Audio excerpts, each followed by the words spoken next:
هل في تمارين معينة لتخسيس منطقة معينة؟ بص يا صديقي الجيماوي، مفيش حاجة اسمها تمارين معينة لتخسيس منطقة معينة. لو أنا بلعب رجلي مش معناه كده إن أنا أخسم رجلي، لو أنا بلعب بطن مش معناه أخسم بطني، ولو بلعب صدر مش معناه كده إن أنا هقلل من دهون الصدر أو التسدي.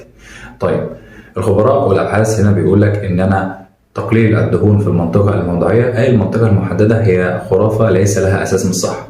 طيب، ممكن إن أنا أشد عضلات جسمي عن طريق إن أنا أتمرن عليها بشدة عالية وازود اوزاني. هنا بزود هنا الكتله العضليه وبالتالي بحرق الدهون حتى في اوقات الراحه.